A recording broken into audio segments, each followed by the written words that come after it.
Hello everyone, welcome to জ্ঞান সিন্ধু। আজকে আমি ষষ্ঠ শ্রেণীর গণিত প্রভা বইয়ের চ্যাপ্টার 1-এর পেজ নাম্বার 22 ডিসক্রাইব করব। তো তোমাদের যদি আমার ভিডিও ভালো লেগে থাকে তাহলে অবশ্যই ভিডিওটিতে একটি লাইক করবে এবং চ্যানেলটিকে সাবস্ক্রাইব করবে। তো তোমাদের যদি কোনো চ্যাপ্টারের ভিডিও রিকোয়ারমেন্ট থাকে তাহলে তোমরা আমাকে বলতে পারো, আমি আপকামিং ভিডিওর মধ্যে সেগুলো আপলোড করার চেষ্টা করব। আমি এই ভগ্নাংশ চ্যাপ্টারের একটা ইন্ট্রোডাকশন ভিডিও অলরেডি তৈরি করে দিয়েছি, তো তোমরা সেটা ডেসক্রিপশন বক্সে দেওয়া লিঙ্ক থেকে দেখে নিতে পারো।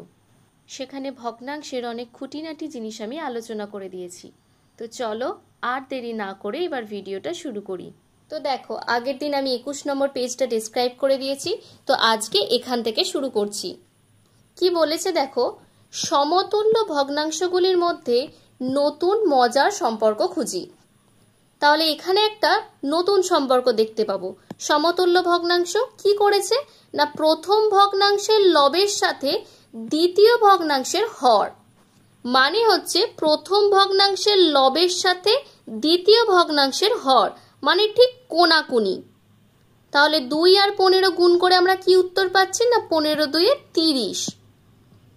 এখন প্রথম ভগ্নাংশের হরের সাথে দ্বিতীয় ভগ্নাংশের লবের গুণ করছে, তাহলে প্রথম ভগ্নাংশের হর আর দ্বিতীয় ভগ্নাংশের লব এই রকম গুণ করছে, তাহলে 5 6 হবে। তাহলে 5 গুণ 6 মানে 30। তাহলে উভয় ক্ষেত্রেই দেখো একই উত্তর বেরোচ্ছে, এখানেও 30 বেরিয়েছে, এখানেও 30 বেরিয়েছে। তাহলে যখন এই রকম কোনাকুনি গুণ করে আমি সেম উত্তর পাবো, সেই ক্ষেত্রে আমি বলতে পারবো দুটো ভগ্নাংশ একে অপরের সমতুল্য ভগ্নাংশ। তাহলে বলছে গুণফল দুটি কি সমান? হ্যাঁ, অবশ্যই সমান।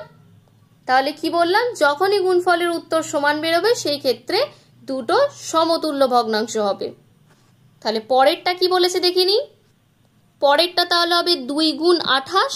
দেখো এখানে লিখে নিয়েছে 2 গুণ 28, আর এখানে কি হবে না 7 গুণ 8। তাহলে দেখো লিখে নিয়েছে 7 গুণ 8। তাহলে চলো এখন আমরা গুণফলগুলো বার করে নিই। 28 গুণ 2, 8 2 16 6, হাতে রইল 1, 2 2 4 আর একে হচ্ছে 5, তাহলে 56। আর 7 8 কত হয় 56। তাহলে এক্ষেত্রে কি হলো না, উভয় ক্ষেত্রেই সেম গুণফল বেরোলো। তাহলে গুণফল দুটি কি সমান? হ্যাঁ, অবশ্যই সমান। তাহলে আমি লিখে নিচ্ছি হ্যাঁ। তারপরেরটাতে কি দিয়েছে দেখো, 1 গুণ 36। তাহলে 1 তো এখানে লেখা আছে, 36টা তাহলে কোথায় হবে? নিশ্চয়ই দ্বিতীয় ভগ্নাংশের হর হবে। তাহলে এখানে আমি লিখে নিচ্ছি 36। তাহলে 9-এর সাথে কি এমন সংখ্যা গুণ করে আমার 36 হয়েছে না, 4 গুণ করে 36 হয়েছে। তাহলে ওপরেরটার সাথেও আমি কি করব না, 4 গুণ করে নেব। তাহলে এই সংখ্যাটা হবে কত না, 4 1 4। তাহলে একটা লেখা আছে 1 গুণ 36, এরকম কোনাকুনি গুণ করে। তাহলে এই সংখ্যাটা কত হবে না, 9 গুণ 4 হবে। তাহলে 36 1 36। তাহলে এখানেও আমি কি দেখলাম না, উভয় ক্ষেত্রে আমার সেম অ্যান্সার বেরোচ্ছে 36। তাহলে এখানেও আমি লিখে নিচ্ছি হ্যাঁ। পরেরটা দেখো, হরের মান দিয়ে দিয়েছে 15। তাহলে 3-এর সাথে কি এমন সংখ্যা গুণ করলে 15 হবে না, 5 গুণ করলে। তাহলে নিচে যখন 5 গুণ করেছি, ওপরেও আমি কি করব না 5 গুণ করে নেব। তাহলে 5 2 কত হচ্ছে না 10। তাহলে এই ক্ষেত্রে কি গুণ করব না, 2 এর সাথে 15কে কোনাকুনি গুণ করব। তাহলে এখানে লিখে নেব 2 গুণ 15। আর পরেরটা কি হবে না, 3 গুণ 10। তাহলে এখানে 3 লেখা আছে, এখানে 10টা লিখে নিচ্ছি। তাহলে 15 2 কত হয় না 30, আর 3 10 কত হয় না 30। তাহলে উভয় ক্ষেত্রে এখানেও 30 উত্তর বেরোচ্ছে। তাহলে এটাও কি হচ্ছে না হ্যাঁ, গুণফল দুটি কি সমান? হ্যাঁ। তাহলে এখানে প্রত্যেকটা সংখ্যা হচ্ছে একে অপরের সমতুল্য ভগ্নাংশ, কারণ প্রত্যেকের অ্যান্সার কিন্তু একই বেরিয়েছে। এখন পরে নিজে করি 1.4 কি বলেছে দেখে নিই। এখানে বলেছে 2/3 এবং 5/9 এর 4টি সমতুল্য ভগ্নাংশ লিখি। তাহলে এখানে লিখে নিচ্ছি 2/3, আরো কয়েকবার রিপিট করে নিচ্ছি। প্রথমেরটাতে গুণ করছি 2, পরেরটাতেও গুণ করছি 2, তারপরেরটাতে গুণ করছি 3 আর 3, তারপরেরটাতে গুণ করছি 4 আর 4, তারপরেরটাতে গুণ করছি 5 আর 5। তাহলে ভগ্নাংশগুলো কি বেরোচ্ছে? 2 2 এ 4 আর 3 2 এ 6। পরেরটা বেরোচ্ছে 3 2 এ 6 আর 3 3 এ 9। তারপরেরটা হচ্ছে 4 2 এ 8 আর 3 4 এ 12। তারপরেরটা বেরোচ্ছে 5 2 এ 10 আর 3 5 এ 15। তাহলে 2/3 এর এই চারটে সমতুল্য ভগ্নাংশ আমি দেখিয়ে দিলাম। এখন 5/9 এর সমতুল্য ভগ্নাংশগুলো বার করে নিচ্ছি।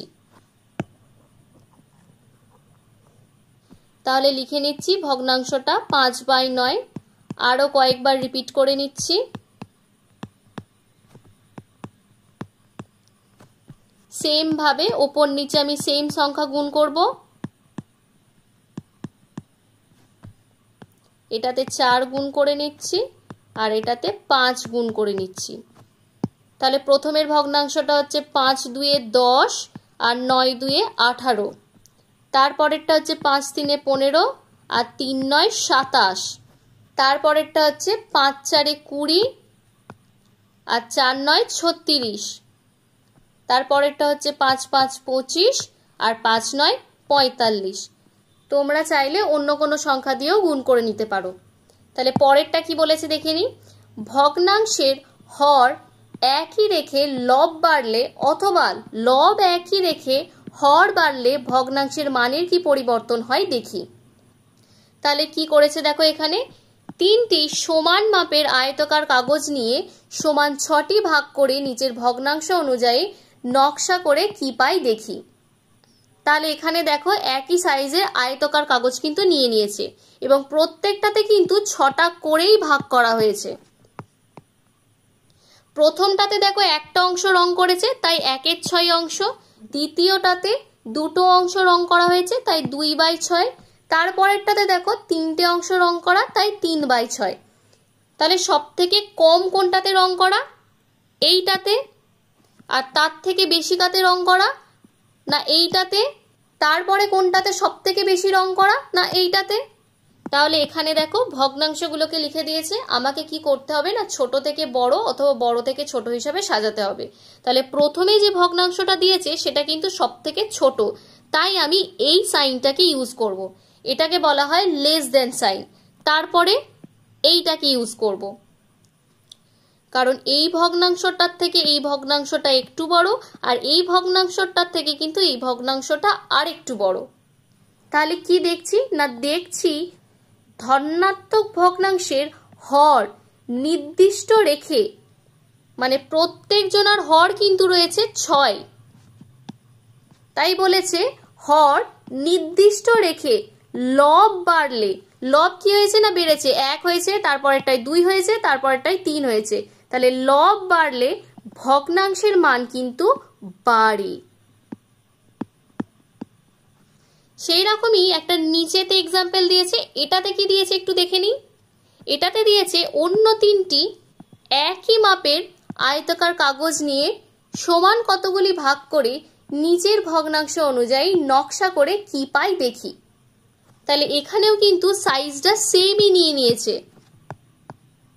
কিন্তু প্রথমেরটাতে দুটো ভাগ করেছে দিয়ে একটাকে কালার করেছে, তারপরেরটাকে 3টে ভাগ করে একটাকে কালার করেছে, আর তারপরেরটাতে 4টেতে ভাগ করে একটাকে কালার করেছে। তাহলে এই ক্ষেত্রে কিন্তু লবের মান প্রত্যেকের ক্ষেত্রে একই, যেটা রয়েছে 1।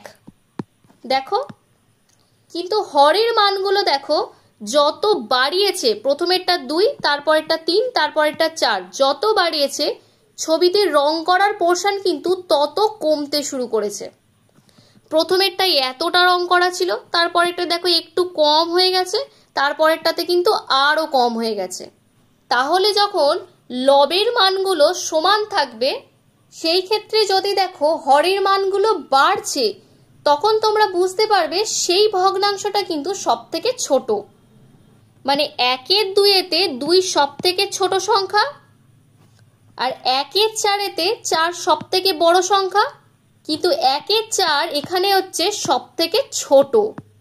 এই নাম্বারটা বড় হলেও এই ভগ্নাংশটা কিন্তু ছোট, এবং এখানে যেহেতু সব থেকে হরের মানটা ছোট, এই ক্ষেত্রে কিন্তু ভগ্নাংশের মানটা সব থেকে হবে বড়, তাহলে এ বড়, তাহলে আমি এই চিহ্নটাকে ইউজ করব এবং তারপর আবার এই চিহ্নটাকে ইউজ করব। তাহলে সব থেকে ছোট হচ্ছে এ, তার থেকে বড় হচ্ছে এ এবং সব থেকে বড় হচ্ছে এ, এবং এই চিহ্নটাকে বলা হয় গ্রেটার দ্যান সাইন। মনে রাখবে গ্রেটার দ্যান সাইনে গ্রেটার নাম্বারটা আগে হয়, তারপর ছোট নাম্বারটা হয়, আর লেস দ্যান সাইনে আগে লেস নাম্বারটা হয়, তারপর বড় নাম্বারটা হয়। তাহলে এখানে কি দেখছি না, দেখছি ধনাত্মক ভগ্নাংশের লব নির্দিষ্ট রেখে মানে সেম রেখে হর বাড়লে ভগ্নাংশের মান কিন্তু কমে, কারণ যত হর বেড়েছে তত কিন্তু মান ছোট হয়ে গেছে। দেখো ক্লিয়ার হয়েছে কিনা। তো আজকে 22 নম্বর পেজ ডেসক্রাইব করে দিলাম, পরের দিন 23 নম্বর পেজ ডেসক্রাইব করে দেব। তো তোমাদের যদি আমার ভিডিও ভালো লেগে থাকে তাহলে অবশ্যই ভিডিওটিতে একটি লাইক করবে এবং চ্যানেলটিকে সাবস্ক্রাইব করবে। তো আজকের জন্য এইটুকুই, দেখা হচ্ছে নেক্সট ক্লাসে।